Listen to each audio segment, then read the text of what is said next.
Camille par Saki.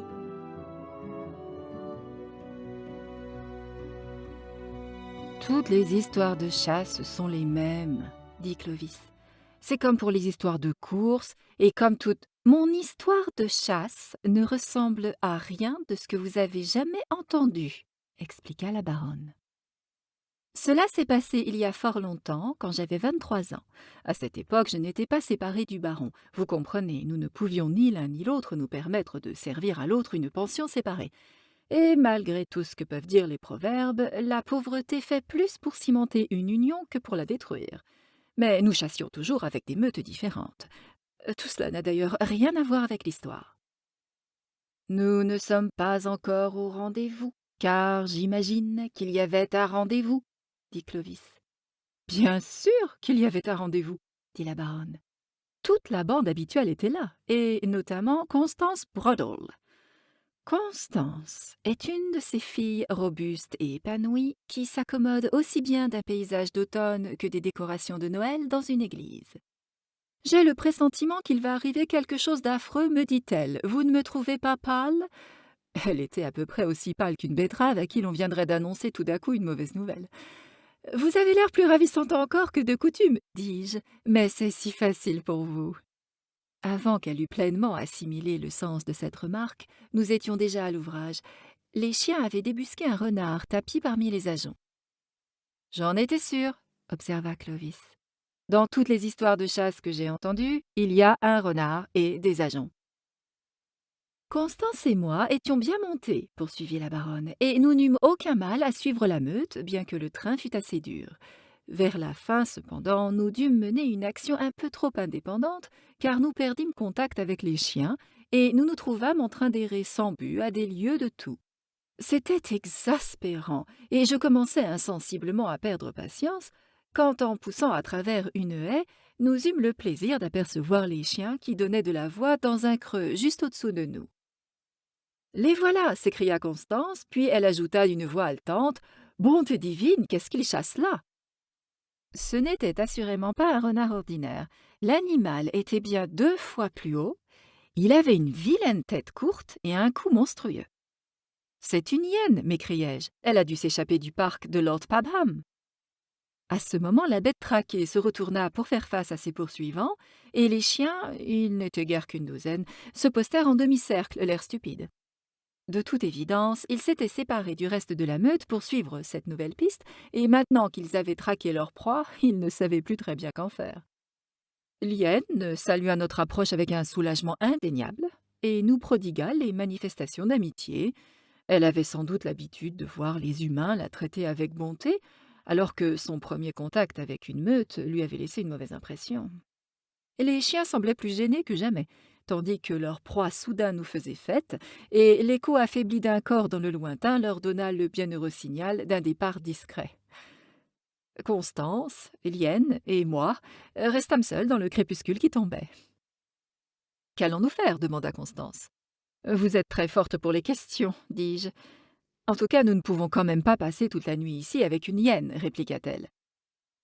J'ignore quelle conception vous avez du confort, dis-je, mais je ne songerais pas davantage à passer toute la nuit ici, même sans hyène. Mon foyer n'est peut-être pas des plus heureux, mais du moins y ai-je l'eau courante chaude et froide, des domestiques et d'autres commodités que nous ne trouverions certainement pas ici. Nous ferions mieux de gagner cette ligne d'arbres sur la droite. J'imagine que la route de Crawley est juste derrière.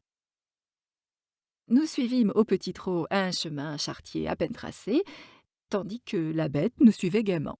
« Qu'allons-nous pouvoir faire de cette hyène » ne manqua pas de demander Constance. « Que fait-on généralement des hyènes » ripostai-je sèchement. « Je n'ai jamais eu affaire avec aucune de ces bêtes, » dit Constance. « Oh, moi non plus. Si encore nous connaissions son sexe, nous pourrions lui donner un nom. Peut-être pourrions-nous l'appeler Camille, cela conviendrait dans les 2 cas. » Il y avait encore assez de jour pour nous permettre de distinguer les bords du chemin, et nous reprîmes quelque courage en apercevant un petit gitan à demi nu qui cueillait des mûres dans un buisson. La brusque apparition de 2 cavaliers et d'une hyène le fit détaler en criant, et de toute façon, nous n'aurions guère pu glaner auprès de lui des précisions géographiques valables. Mais peut-être allions-nous tomber un peu plus loin sur un campement de gitans. Nous poursuivîmes notre route pendant 1 ou 2 kilomètres, le cœur rempli d'un espoir que rien ne venait encore combler. Je me demande ce que cet enfant faisait là, finit par dire Constance. Il cueillait des mûres, c'est évident. Je n'aime pas sa façon de crier, reprit Constance. Ses cris me résonnent encore aux oreilles. Je ne voulus point reprocher à Constance ses idées morbides. À vrai dire, la même impression d'être poursuivie par des gémissements incessants s'imposait à mes nerfs déjà fort éprouvés. Désireuse d'avoir quelque compagnie, j'appelai Camille, qui s'était attardée. En quelques souples bonds, l'animal nous eut rejointes, puis dépassées. J'eus alors l'explication des gémissements qui nous faisaient escorte. Liane tenait entre ses dents, d'une étreinte ferme et sans doute douloureuse, le petit gitan. « Bonté divine !» s'écria Constance. « Qu'allons-nous faire? Qu'allons-nous faire ?» Je suis convaincue que la Constance du jugement dernier posera plus de questions qu'aucun des autres séraphins. « Enfin, il faut faire quelque chose !» insista-t-elle au bord des larmes, tandis que Camille trottait sans effort devant nos montures harassées. Personnellement, je fis tout ce dont j'étais capable pour l'instant. Je tempêtais, je grondais, je flattais, en anglais, en français, en langage de garde-chasse. Je cinglais vainement l'air de ma cravache. Je lançais sur l'horrible bête mon panier repas. Je ne vois vraiment pas ce que j'aurais pu faire de plus. Nous avancions toujours dans le crépuscule qui tombait, précédé de ce monstre dont on apercevait devant nous la forme sombre, et tandis qu'une lugubre mélopée retentissait à nos oreilles. Tout d'un coup, Camille bondit au milieu d'un fourré où nous pouvions le suivre.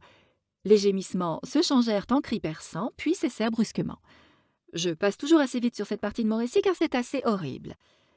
Quand l'animal nous rejoignit après une absence de quelques minutes, il arborait un air de patiente compréhension, comme s'il avait conscience d'avoir commis un acte que nous désapprouvions, mais qu'il estimait pour sa part parfaitement justifiable.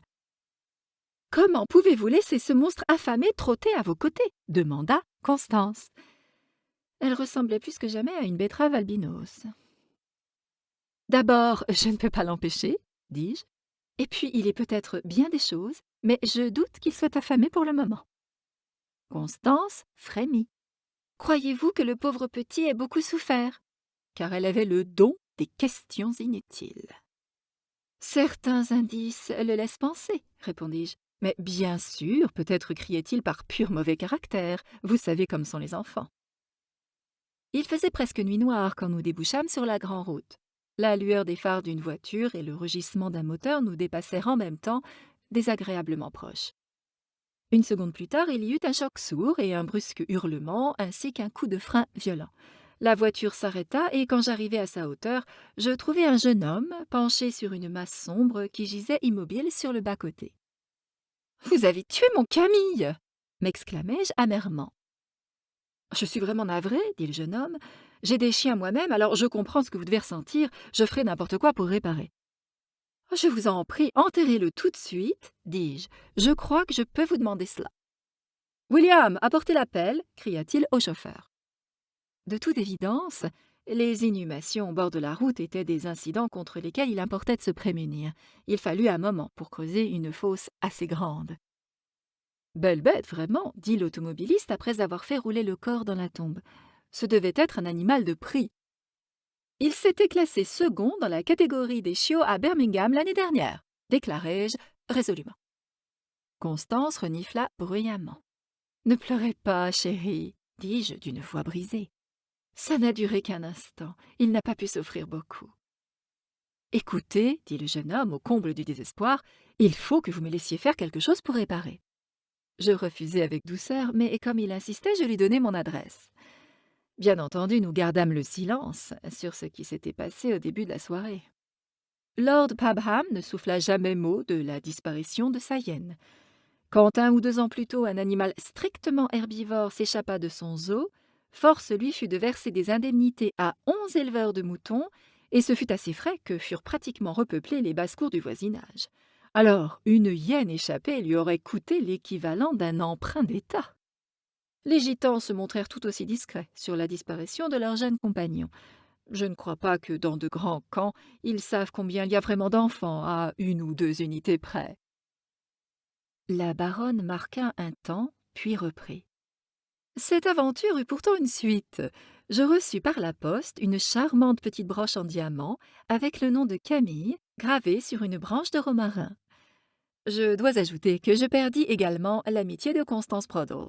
Oh, vous comprenez, quand je vendis la broche, je refusai tout net de lui donner une part des bénéfices. Je lui fis remarquer que le côté Camille de l'affaire était ma propre invention et que le côté hyène regardait Lord Pabham, en admettant que c'eût vraiment été sa hyène, ce dont naturellement je n'ai aucune preuve.